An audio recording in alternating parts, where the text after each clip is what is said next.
Hello বন্ধুরা, আজ আমি তোমাদের সাথে শেয়ার করব একটা ছোট্ট মিষ্টি স্মৃতি। সেই সময় আমি ক্লাস 7-এ পড়ি। বয়সটা এমন যে মনটা কেমন যেন অস্থির হয়ে থাকত। স্কুলের বইয়ের পাতায় পাতায় স্বপ্ন দেখতাম, আর বাড়ির ছাদে বসে আকাশের তারাদের সাথে কথা বলতাম। আজ বলবো সেই নানা বাড়ির গল্প, খুলনার সেই সুন্দর ঈদের ছুটির দিনগুলোর কথা। এটা একটা প্রথম প্রেমের গল্প, যেখানে বন্ধুত্ব আর একটু লাজুকতা মিশেছিল। চলো শুরু করি। আমার নানা বাড়ি খুলনায়। নানি একাই থাকতেন। নানা তো বহুদিন আগেই চলে গিয়েছিলেন। ঈদের ছুটিতে গিয়েছিলাম বেড়াতে। নানা বাড়ির পাশেই একটা ব্যবসায়ী পরিবারের বাড়ি। তাদের ছিল 5 মেয়ে আর 1 ছেলে। ছেলেটা ছোট্ট, স্কুলে ভর্তি হয়নি এখনো। সবচেয়ে বড় মেয়েটির নাম ছিল পুষ্পা আপু। তখন সে ক্লাস 10-এ পড়ত। দুই বাড়ির মধ্যে বেশ আসা যাওয়া ছিল। প্রথম দিন থেকেই আমাদের বন্ধুত্ব গড়ে উঠল। পুষ্পা আপু ছিলেন খুব মিষ্টি, পড়াশোনায় ভালো, আর সব সময় হাসি মুখে কথা বলতেন। আমাকে দেখে বলতেন, তুমি তো এত ইন্টেলিজেন্ট, চশমা পরে আঁতেল লাগছ, কিন্তু মনটা তো সোনার। আমি আপুর সামনে গেলে কেমন যেন লজ্জা পেতাম। তাকে দেখলেই মনটা উড়ু উড়ু হয়ে যেত। তার হাসি, তার কথা, সবকিছুতে একটা আলাদা মায়া ছিল। আমি তো চশমা পরি ছোটবেলা থেকে, তাই সবাই বলতো আমি বুদ্ধিমান। কিন্তু আসলে আমি শুধু তার কথা শুনতে চাইতাম, তার সাথে বসে গল্প করতে চাইতাম। কাহিনীটা ঘটেছিল চলে আসার 2 দিন আগে। সেদিন ওদের বাড়িতে আমাদের সপরিবারে নিমন্ত্রণ। দুপুরে খাওয়া দাওয়ার পর সবাই মিলে পৌষ সংক্রান্তির মেলায় যাওয়ার কথা।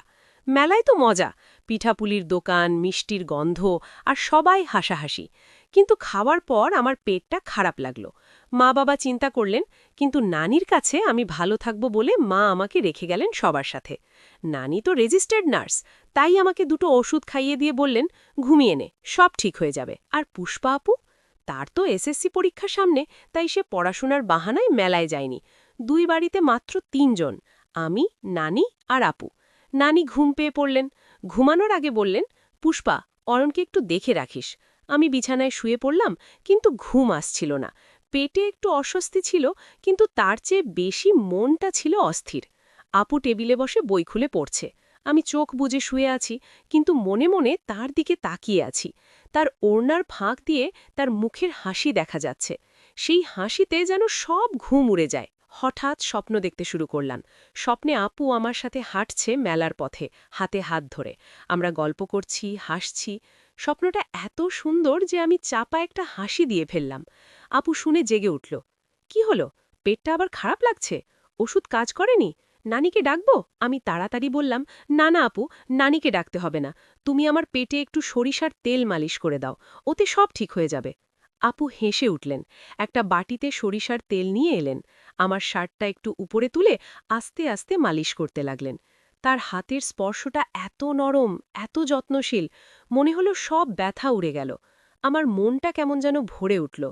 হঠাৎ আমার পেটের অস্বস্তি কেটে গেল, কিন্তু মনের অস্থিরতা বাড়ল। আমি লজ্জায় চোখ বুজে পড়ে রইলাম। কয়েক সেকেন্ড নীরবতা, তারপর দরজাটা বন্ধ হওয়ার শব্দ। আমি ভাবলাম আপু নানির কাছে গেছে, কিন্তু চোখ খুলে দেখি আপু আমার সামনে দাঁড়িয়ে মিটিমিটি হাসছেন। ওড়নাটা ফেলে দিয়েছেন, কামিজের ওপর তার মুখের হাসি আরও স্পষ্ট। খুব তো লুকিয়ে লুকিয়ে আমার দিকে তাকানো হয়, মনে করেছি আমি বুঝি না। আপু হেসে বললেন। আমি লজ্জায় মাথা নিচু করে বললাম, সরি আপু, আর কখনো হবে না। আপু হাসলেন। তাহলে তো তাকাতেই হবে। নে, ভালো করে দেখ, এইবারই প্রথম, এইবারই শেষ। বলে আপু তার কামিজটা একটু ঢিলে করে বসলেন খাটে। আমার হৃদয়টা ধকধক করছে। এর আগে কখনো এমন কাছাকাছি কোনো মেয়ের সাথে কথা বলিনি। আমি শুধু তাকিয়ে আছি, মুগ্ধ হয়ে। আপু বললেন, তুমি তো আমার প্রিয় ভাইয়ের মতো, তোমার সাথে গল্প করতে ভালো লাগে। এসএসসির চাপে মনটা খারাপ হয়ে যায়, তুমি এলে সব ভালো লাগে। আমরা গল্প করতে লাগলাম, স্বপ্নের কথা, স্কুলের মজার ঘটনা, মেলার পিঠাপুলির কথা। আপু আমার হাত ধরে বললেন, তুমি বড় হলে কি হবে জানো? একটা ভালো ডাক্তার হবে। আমি হেসে বললাম, আপু, তুমি তো আমার প্রথম বন্ধু, তোমার মতো কেউ নেই। সেই মুহূর্তটা এত সুন্দর, যেন সময় থেমে গেছে।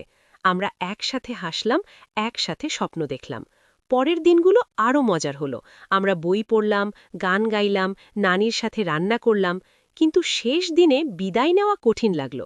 আপু বললেন, আবার আসবে, প্রমিস? আমি বললাম, হ্যাঁ আপু, সব সময়। 2 দিন পর ঢাকায় ফিরে এলাম। 1 মাস পর নানির চিঠি এলো, পুষ্পা আপুর বিয়ের খবর। সে ঢাকার একটা ভালো বাড়িতে বিয়ে করল।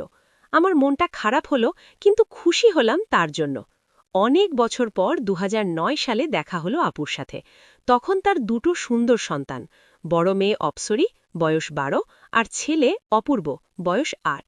অপ্সরীকে দেখে মনে হলো জীবনের সব স্বপ্ন সত্যি হয়। আপু আমার দিকে তাকিয়ে হেসেলেন, সেই পুরনো মিষ্টি হাসি। বন্ধুরা, এই গল্পটা আমার জীবনের একটা অংশ। প্রথম প্রেম মানে শুধু হৃদয়ের ধকধক নয়, বন্ধুত্বের মায়াও। তোমাদের জীবনেও কি এমন কোনো স্মৃতি আছে? কমেন্টে শেয়ার করো। লাইক, শেয়ার আর সাবস্ক্রাইব করতে ভুলো না। পরের ভিডিওতে আরেকটা মজার গল্প নিয়ে আসছি।